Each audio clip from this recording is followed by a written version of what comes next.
Sebelum kita memulai dengan pelajaran ini, Ibu akan memperkenalkan nama Ibu. Nama saya Agustina Funan, semester 2C tingkat 1 dari Sekolah Tinggi Pastoral Santo Petrus Keuskupan Atambua. Nah, pada pagi hari ini, sebelum kita melanjutkan dengan materi kita yang pertama, Ibu mengajak kita untuk berdoa. Dalam nama Bapa dan Putra dan Roh Kudus. Amin. Allah Tritunggal Maha Kudus, Bapa, Putra dan Roh Kudus, kami bersyukur dan berterima kasih kepadamu atas pagi hari yang indah ini. Pada kesempatan pagi hari ini, kami akan mulai dengan proses pembelajaran kami. Kami mohon berkat dan tuntunanmu agar kami boleh mengikuti pelajaran bersama ini dengan baik. Namun kami puji ya Tuhan, kini dan sepanjang masa. Dalam nama Bapa dan Putra dan Roh Kudus. Oke, adik-adik, kita akan belajar tentang katekese umat. Katekese umat memiliki 3 sub pokok. Yang pertama, sejarah dan pengertian katekese umat. Yang kedua, tujuan katekese umat. Ketiga, proses katekese umat. Yang pertama, kita lihat mengenai sejarah katekese umat. Bagian pertama, PKKI atau yang disebut dengan Pertemuan Kateketik Antar Keuskupan se-Indonesia. Yang pertama, pada tahun 1977 muncul gagasan katekese umat sebagai arah katekese di Indonesia masa kini. Yang kedua, tahun 1980 kembali ditegaskan gagasan katekese umat dari PKKI 1 agar lebih operasional. Yang ketiga, pada tahun 1984 pembinaan katekese umat. Yang keempat, tahun 2004 masih berbicara tentang katekese umat. Yang pertama, kita akan belajar tentang arti katekese umat. Katekese umat atau KU diartikan sebagai komunikasi iman atau tukar pengalaman penghayatan iman antara anggota umat atau kelompok. Melalui kesaksian iman diteguhkan, dihayati secara lebih sempurna. Yang kedua, dalam katekese umat kita bersaksi tentang iman kita akan Yesus Kristus pengantara Allah, bersabda kepada kita menanggapi sabda Allah. Yesus Kristus mendasari penghayatan iman gereja. Yang ketiga, yang berkatekese adalah umat. Kristus menjadi pola hidup pribadi, juga pola hidup kelompok, baik di sekolah basis, sekolah maupun perguruan tinggi. Katekese umat sering disebut katekese dari umat, oleh umat, dan untuk umat. Nah, adik-adik, katekese ini bukan hanya untuk orang tua, orang dewasa, tetapi juga untuk adik-adik dan anak-anak yang di bawah umur. Bagian keempat, dalam katekese yang berjemaat ini, penerapan katekese bertindak terutama sebagai pengaruh dan pelancar atau fasilitator. Pertama, membangkitkan gairah supaya para peserta berani berbicara. Nah, di sini yang dikatakan berani berbicara merupakan pola pengajar atau berpikir terus bagaimana anak-anak itu bisa berbicara. Dengan cara apa supaya anak-anak itu bisa belajar berbicara dan tidak takut. Itu yang akan kita pelajari pada seri katekese berikutnya. Yang kedua, menciptakan suasana komunikatif. Bagian kelima, katekese umat merupakan komunikasi iman dari peserta sebagai sesama dalam iman yang sederajat yang saling bersaksi tentang iman mereka. 1. Diperlukan beberapa hal yang mendukung. 2. Sikap saling menghargai dan saling mendengarkan. 3. Suasana penuh keterbukaan. Dalam katekese, supaya adik-adik tahu bahwa dalam katekese tidak hanya mendengar, berdoa, tidak. Nah, di sini kita diajak untuk mendengar satu sama lain, lalu terbuka terhadap masalah atau kepribadian kita masing-masing. Di sini Ibu mengajak kita pada kesempatan berikutnya untuk berkatekese.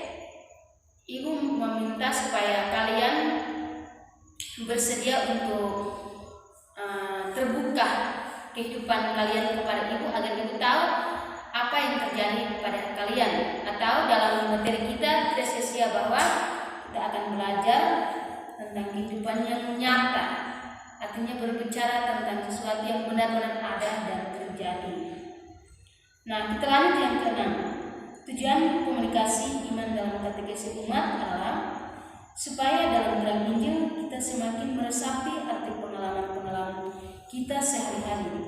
Kita bertobat kepada Allah dan semakin menyadari kehadirannya dalam kenyataan hidup sehari-hari. Pertama, semakin sempurna beriman, berharap mengamalkan cinta, kasih, dan hidup Kristiani, kita makin dikokohkan. Yang kedua, kita makin bersatu dalam Kristus, makin menjemaat, makin tegas mewujudkan tugas gereja setempat dan mengokohkan gereja mereka.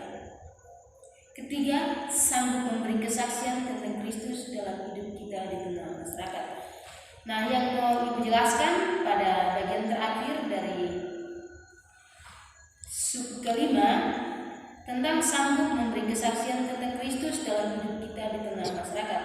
Di sini sebagai seorang pelajar atau anak sekolah, kita bukan saja berdoa, tapi bersaksi tentang diri kita.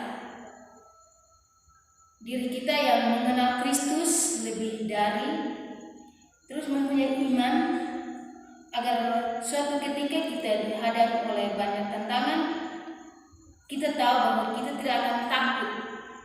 Kita berada dalam Kristus. Oke, kita lanjut pada bagian pertama. Berdasarkan rumusan PKKI 2 tersebut, nampak beberapa aspek katekese umat yang harus diperhatikan. Yang pertama, subjek katekese umat atau peserta. Yang kedua, bergairah pada Yesus Kristus sebagai jalan, kebenaran, dan kehidupan. Yang ketiga, yang dilakukan dalam katekese umat, saling membantu atau sharing, menggali makna hidup dalam terang Injil. Yang keempat, hasil yang diharapkan menjadi saksi-saksi Kristus yang mampu meresapkan nilai-nilai lain di lingkungan. Tujuan katekese umat. Pertama, membawa umat sampai pada perjumpaan pribadi dengan Kristus melalui perjumpaan hati dan budi dengan saudara-saudari seiman atau mengandalkan pertobatan hati. Yang kedua, membentuk dan membina jemaat Kristiani, mengembangkan sikap-sikap dan karisma-karisma pribadi untuk melayani sesama. Bagian terakhir, proses katekese umat. Langkah pertama, proses mengamati dan menyadari suatu fenomena tertentu dalam masyarakat yang kita angkat sebagai tema katekese umat. Katekese umat bertolak pada situasi yang konkret. Artinya, Allah menyapa manusia melalui situasi hidupnya yang konkret. Langkah kedua, menyadari dan merefleksikan situasi yang telah dianalisis dalam terang sabda Allah. Firman Allah atau kitab suci mempunyai peran amat penting dalam katekese umat, bukan sekedar tempelan belaka. Bagian ketiga, langkah ketiga, memikirkan dan merencanakan aksi untuk bertindak. Langkah pertama dan langkah kedua bertujuan supaya kita menjadi lebih sadar akan panggilan kita sebagai orang beriman untuk bertindak memperbaiki keadaan. Satu, katekese umat selalu berujung pada aksi nyata. Nah, berujung pada aksi nyata ini supaya adik-adik tahu bahwa biasanya itu terjadi pada kehidupan kita sehari-hari. Selain berbicara yang banyak, kita juga butuh bukti atau yang dikatakan nyata. Dalam pelajaran kita hari ini, kita berbicara tentang 3 langkah. Yang pertama itu pengertian katekesi umat, tujuan dan proses katekesi umat. Nah, proses di sini kita berbicara tentang kehidupan yang benar-benar nyata, bukan sekedar berbicara. Oleh karena itu, yang akan Ibu jelaskan pada kesempatan pagi hari ini tentang bekerja. Di sini biasa yang Ibu tahu dari adik-adik itu kebanyakan lebih ke berbicara dan tidak berbuat.